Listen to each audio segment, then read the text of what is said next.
Haleluya, puji Tuhan, salam damai sejahtera di dalam cinta kasih daripada Bapa kita Tuhan Yesus Kristus. Dan selamat hari Minggu, Minggu pagi hari ini, Minggu yang terakhir. Waktu begitu cepat, kemarin saya sudah katakan pada hari Sabtu, besok hari Minggu, dan ternyata hari adalah hari Minggu. Atas kemurahan dan anugerah Tuhan, kita masih diberikan panjang umur. Kita bisa beribadah kepada Tuhan di minggu yang terakhir di bulan Oktober. Kita sama-sama akan menutup bulan Oktober di minggu yang terakhir, karena minggu depan adalah minggu yang pertama di bulan November. Selalu andalkan Tuhan Yesus. Semuanya Yesus, dari awal dan akhir Yesus. Yesus adalah Alfa Omega. Dia adalah awal dan akhir. Dan hari demi hari kita melangkah bersama dengan Tuhan. Berdoa selalu. Hidup tidak pernah berhenti menghadapi tantangan. Seperti minggu pagi ini kita membaca 1 Samuel pasal 27, 1 pasal penuh 1 sampai 12. Daud menggunakan akal kekuatan sendiri. Dia ingin menghindar dari Saul, tetapi dia pergi ke daerah Filistin. Dia menggunakan kekuatan sendiri, tidak berdoa tanya sama Tuhan. Apapun apa alasannya, tetap seharusnya tanya sama Tuhan. Sebab hidup ini adalah milik Tuhan. Untuk itu kita mau banyak berdoa sama Tuhan. Sebab dengan doa ada jawaban. Dengan doa ada kuasa.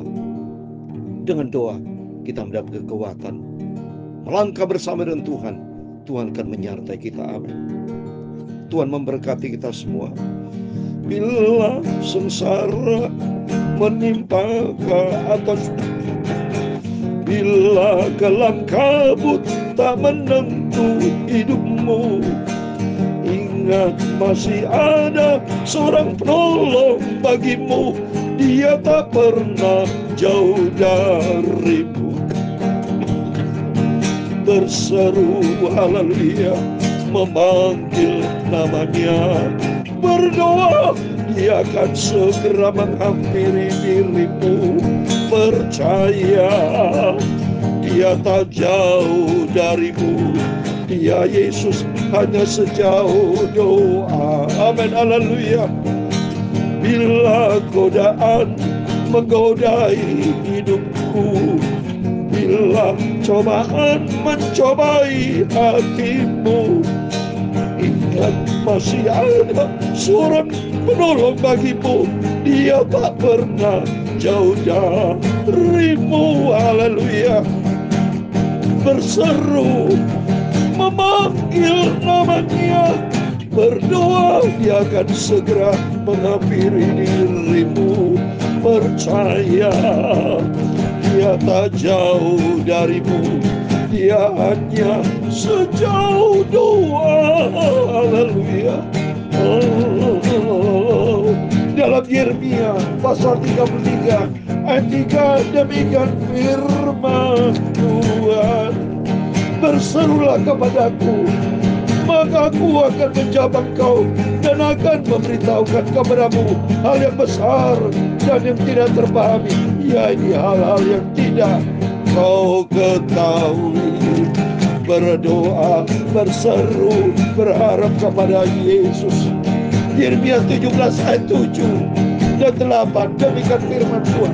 Diberkatilah orang berharap dan mengandalkan Tuhan. Haleluya. Ya Tuhan, punya mula kebesaran dan kejayaan, kehormatan, kemakmuran dan keagungan. Ya, segala kan ada di langit dan di bumi. Ya Tuhan, amin, haleluya. Punya mula kerajaan dan Engkau yang tertinggi itu melebihi segala-galanya sebagai kepala. Sebab kekayaan dan kemuliaan berasal daripadamu, dan Engkaulah yang berkuasa atas segala-galanya. Dalam tangan-Mu kekuatan dan kejayaan. Dalam tangan-Mu kuasa membesarkan dan mengokohkan segala-galanya. Sekarang ya Allah kami bersyukur kepadamu dan memuji nama-Mu yang agung itu, Tuhan Yesus. Sucikan pagi ini Bapa hatiku, mulutku, pikiranku untuk firman-Mu Tuhan. Pagi ini Bapa, Hari Minggu, harinya Tuhan. Kami mau beribadah hanya kepada Tuhan Yesus.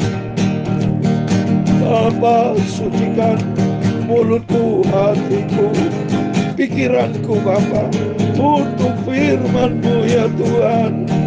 Ampunilah semua dosa salahku, perbaruilah segenap hidupku. Terima kasih Bapa, kami percaya Kamu ampuni, Kau sucikan, Kau tolong, layakkan kami Bapa. Hari Minggu harinya Tuhan, kami mau beribadah kepada Tuhan. Dalam nama Tuhan Yesus, kami sudah berdoa mengucap syukur, haleluya. Amin, amin. Berseru kepada Tuhan.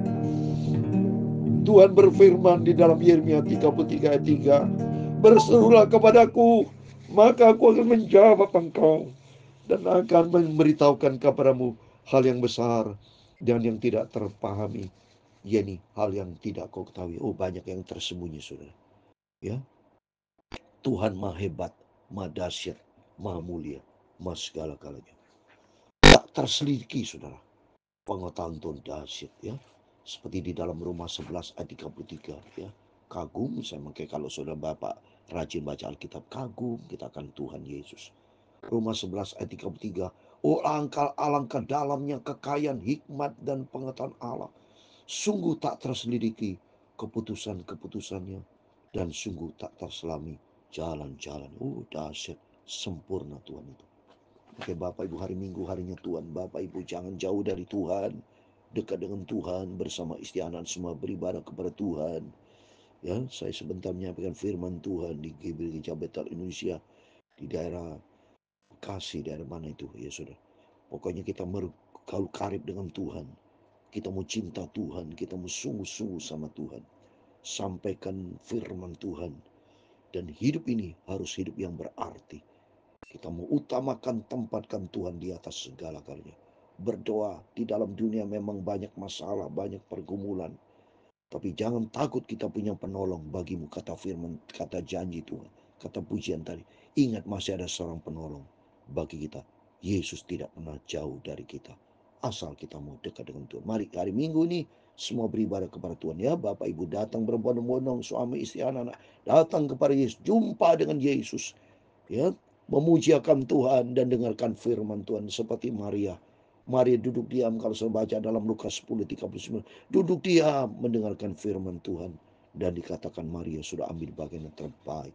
Oleh itu mari kita mau cinta Tuhan, kita mau sungguh-sungguh ikuti firman Tuhan, jangan ikuti daging, jangan ikutin suara manusia, jangan ikutin siapapun, tapi ikuti firman Tuhan. Supaya suatu hari kelak ya, dunia akan lenyap. Manusia bukan juru selamat. Manusia nggak bisa menciptakan surga, tapi surga adalah milik Tuhan. Ya, mari kita mau baca firman Tuhan 1 pasal 27 berurutan terus. Kemarin pasal 26 sudah selesai. Sekarang pasal 27 satu pasal penuh, hanya 12 ayat ya. Besok lanjutkan pasal 28. Terus kita menggali firman Tuhan ya. Kita sejarah-sejarah masa lalu ini. Raja Daud ya, raja bangsa Israel yang kedua, Raja Saul bangsa Israel pertama yang sudah tetapkan Tuhan. Tapi banyak manusia-manusia bandel. Sehingga demikian kita tahu di dalam Alkitab, inilah tipe manusia-manusia yang bandel, yang tidak ikuti firman Tuhan. Tapi bagi kita belajar supaya kita tidak mau menjadi manusia yang bandel, tapi menjadi manusia yang menyenangkan hati Tuhan, yaitu taat kepada firman Tuhan. Daud di antara Filistin, perang Filistin, ya perikopnya itu. Tetapi Daud berpikir dalam hatinya, bagaimana juga pada suatu hari aku akan binasa oleh tangan Saul. Jadi tidak ada yang lebih baik bagiku selain meluputkan diri dengan segera ke negeri orang Filistin. Maka tidak mohon maaf saudara ya, saya dengan semangatnya nyanyi ya, malum saya sudah lanjut usia, sudah 69-70 ya, 68. Jadi kalau ngomong terlalu banyak kadang-kadang gatal di tenggorokan saudara. Mohon maaf. Mohon maaf.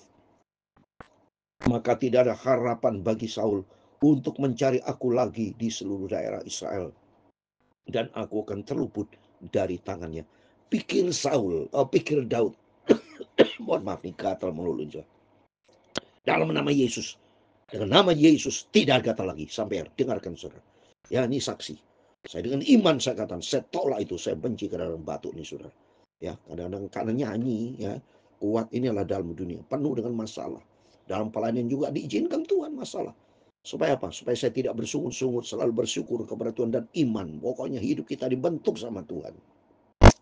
Lihat nih kita belajar saudara. Raja Daud ya. Daud raja masih Saul saudara. Daud ini dia pakai pikiran. Seringkali kita menggunakan pikiran. Akal kita memang bagus. Tapi nomor satu, tempatkan Tuhan di atas pikiran kita. Tempatkan Tuhan, prioritaskan Tuhan di atas pikiran kita. Memang kita berpikir logika betul ya. Daud berpikir, wah aku ini takut, dia ancam, intimidasi, hidupku udah aman ini.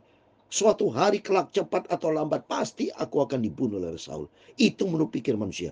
Kalau beriman kepada Tuhan seharusnya aku serahkan hidupku dalam tangan Tuhan. Karena hidupku ada di dalam tangan Tuhan. Yang penting hidupku benar di hadapan Tuhan. Saya yakin langkah kaki orang benar dicinta sama Tuhan di dalam perlindungan Tuhan itu. Tapi Daud kenyataan tidak demikian. Dia pakai akal-akalan, dia pikir pakai akal logika. Oh lebih bagus aku pergi ke Filistin. Karena Raja Saul kan bermusuhan bangsa Israel dengan Filistin, selalu perang. Dia mau cari aman Daud itu. Kalau pergi ke Filistin, aman kan? Tidak mungkin Saul itu mau nyerang. Karena ribut dengan Filistin. Ya ini coba berikutnya ya. Dan aku akan terluput dari tangan. Dia pikir begitu. Ayat yang kedua. Bersiaplah Daud. Lalu berjalan ke sana. Ia dan ke-600 orang yang bersama dengan dia itu. Kepada Ahis bin Mau, Raja kota Gat. Nah ini saudara. Dia pergi ke Raja Ais. Ini raja, salah satu raja di Filistin saudara. Gat ini sudah daerah Filistin. Ya, teringat di dalam 1 Samuel pasal 21 saya mau baca ya. Ini kan supaya Bapak Ibu jelas ya. Di 1 Samuel pasal 21 ayat dari ayat 10 itu kita sudah pernah baca kan kemarin ini supaya Bapak ingat ya. Saya mau baca. Kemudian bersiaplah Daud dan lari pada hari juga dari Saul sampailah ia kepada Ahis raja kota Gat. Nah ini Filistin saudara. Sampai si Daud kan pernah salah tingkah ya, jadi sengaja dia supaya diangkat gila sama orang Raja Ais ini ya. Baca ini, pegawai Ais berkata kepada tuannya, bukankah ini Daud raja negeri itu? Bukankah dia tentang dia orang-orang menyanyi ya, berbalas-balasan sambil menari. Demikian Saul mengalahkan beribu-ribu musuh, tapi Daud berlaksa-laksa. Daud memperhatikan perkataan dan dia menjadi takut sekali kepada Ahis raja kota Gat. Takut dia ya, sampai dia pura-pura gila. Ayat 13, seperti ia berlaku seperti orang yang sakit ingatan di depan mata mereka dan berbuat pura-pura gila di depan mereka, gores pintu gerbang dan membiarkan ludahnya meleleh ke janggutnya. Lalu berkatalah Ahis kepada pegawainya, tidakkah kamu lihat orang itu gila? Mengapa kamu membawa dia kepada kami? Ya, Raja Ais ini seperti itu saudara ya. Terus berikutnya ya, saya mau lanjutkan. Daud dan semua orangnya menetap para Ais di Gat, masing-masing dengan rumah tangganya. Daud dengan kedua orang istrinya, yakni Ahinoam perempuan Yisrael dan Abigail bekas istri Nabal perempuan Karmel. Ini tipe Daud yang di sisi negatifnya. Yang pertama dia pergi ke tempat orang Filistin, ya ketemu dengan Raja Gat. Akis itu sudah kenal karena pasal 21 kan sudah saya bacakan tadi ya, yang dianggap orang gila. Dia pergi ke situ, dia menghindar dari Saul tapi bawa dua istri. Ya, ini kesalahan Daud ini. Jangan contoh saudara ya. Ini Daud melakukan yang salah ya. Jangan kita tiru-tiru orang yang salah yang di dalam Alkitab. Alkitab ini sejarah. Dia buka semuanya. Ada kejahatan, ada dosa. Seperti Hawa jatuh dalam dosa, ini sejarah. Supaya kita tahu. Karena Hawa tidak ikuti firman Tuhan, ikuti suara iblis. Tuhan kan berkata, jangan makan, kalau makan mati kau. Nah, kena goda di Kejadian pasal 3. Si ular tua yang cerdik itu. Si ular yang jahat itu. Akhirnya ada Hawa ikutin. Nah, ini sejarah itu, jangan ikutin salah. Yudas kalau salah membunuh Yesus, masa saudara mau ikutin seperti Yudas, binasa kita ya. Oleh karena itu, kalau perbuatan yang salah jangan ikuti, ikutin yang firman Tuhan, jangan ikuti perbuatan manusia. Ingat tidak, di dalam Alkitab ini ada firman Tuhan, ada sejarah di mana banyak perbuatan-perbuatan manusia tidak ikuti firman, tapi bagi kita ikuti firman Tuhan ya. Ada perbuatan yang salah jangan kita ikuti, sehingga kita hidup di dalam kebenaran firman Tuhan ya. Terus berikutnya saya mau baca ayat yang keempat. Setelah diberitahukan kepada Saul bahwa Daud telah melarikan diri ke Gat, ia tidak lagi mencarinya. Ini memang Daud pakai cara akalnya saudara ya. Sehingga Saul tidak berani, saudara, Daud ada di Ahis di Filistin. Ya sudahlah, biarin ya, dia pikir ya ngapain ke situ, nanti perang, saudara ya. Terus berikutnya, berkatalah Daud kepada Ahis, jika kiranya aku mendapat belas kasihanmu, biarlah diberikan kepadaku tempat di salah satu kota di tanah datar, supaya aku tinggal di sana. Mengapa hambamu tinggal padamu di kota kerajaan ini? Ya, coba saudara ya. Jadi bicara kepada Ahis seperti itu, minta tempat ya. Maka pada hari itu Ahis memberikan Siklak kepadanya. Itulah sebabnya Siklak menjadi kepunyaan Raja Yehuda sampai sekarang ya. Ini Siklak ya. Siklak itu daerah milik Filistin memang ini, saudara ya. Dan lainnya, lamanya Daud tinggal di daerah orang Filistin adalah 1 tahun 4 bulan, 1 tahun hampir 1 tahun setengah, saudara ya. Maka Daud dan orang-orangnya bergerak maju dan menyerbu orang Gesur, orang Girsi, dan orang Amalek. Sebab orang-orang inilah penduduk negeri itu yang membentang dari Telam ke arah Syur sampai ke Tamsil. Jadi ada orang bangsa Amalek ya. Jadi musuh bangsa itu banyak. Ada bangsa Filistin, Amalek. Nah, ini menggunakan kesempatan. Memang Daud itu memang raja perang, saudara. Pengen perang selalu. Memang Tuhan menyertai. Dia sebelumnya kan seorang gembala domba-domba. Diizinkan sama Tuhan menjadi seorang, nanti akan menjadi seorang raja pengganti Raja Saul. Ya, terus berikutnya, apabila Daud memusnahkan negeri itu, seorang pun tidak dibiarkan hidup, baik laki-laki maupun perempuan, yang merampas kambing, domba, lembu, keledai, unta, dan pakaian. Kemudian pulanglah ia dan kembali kepada Ahis. Jika Ahis bertanya, di manakah kamu nyerbu pada hari itu? Maka jawab Daud, di tanah Negeb Yehuda, atau di tanah Negeb orang Yermel, atau di tanah Negeb orang Gen. Jadi nggak tahu, dia bohong, saudara. Di sini bohong. Dia seolah-olah bicara kepada Ahis, ini Yehuda, dia kan, seperti perang saudara. Ya, seperti soal Daud itu menyerang Israel. Ya, makanya bohong kepada Ahis ini. Ya, Daud tidak membiarkan hidup seorang pun, baik laki maupun perempuan, untuk dibawa ke Gad. Sebab pikirnya, jangan-jangan mereka mengabarkan tentang kami dengan berkata, begini dilakukan Daud. Itulah kebiasaannya selama ia tinggal di daerah orang Filistin. Selama tinggal di Filistin, banyak akal-akalan si Daud ini, saudara ya. Terus ayat 12 terakhir, tapi Ahis mempercayai Daud, sebab pikirnya, tentulah ia telah membuat diri dibenci di antara Israel, bangsanya. Ia akan menjadi hambaku sampai selamanya. Ahis dia pikir, wah, pasti dibenci sama orang Israel, karena Israel kan bangsa dia sendiri, perang lawan bangsa sendiri. Dan Ahis mempercayai, ini akalan Daud ya. Terus nanti besok kita lanjutkan supaya kita bisa mengerti akan firman Tuhan. Di sini kita bisa belajar. Inilah tingkah laku manusia yang tidak mengandalkan Tuhan. Daud ya, sebagai manusia biasa bisa salah. Di sini kita bisa belajar. Mari jangan tiru yang salah, tapi ikutin yang benar. Apapun setiap kita tidak terlepas dari masalah. Serahkan semua di dalam tangan Tuhan. Jangan pakai akal kekuatan kita sendiri. Karena firman Tuhan berkata dalam Yeremia 17 ayat 7, diberkatilah orang berharap dan mengandalkan Tuhan. Serahkan semua pergumulan kita, serahkan semua persoalan kita kepada Tuhan. Sebab hanya di dalam Dia Yesus pasti ada jalan keluar. Tuhan memberkati kita semua.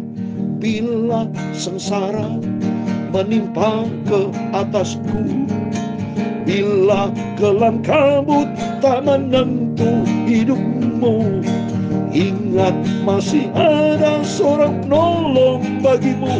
Dia tak pernah jauh darimu. Amin, haleluya. Berseru memanggil namanya, berdoa, Dia akan segera menghampiri dirimu. Percaya, Dia tak jauh darimu, Dia hanya sejauh doa. Amin, haleluya. Tuhan memberkati engkau dan melindungi engkau. Tuhan menyinari engkau dengan wajah-Nya dan memberi engkau kasih karunia. Tuhan menghadapkan wajah-Nya kepadamu dan memberi kau damai sejahtera. Bapa kami yang di surga, dikuduskan namamu.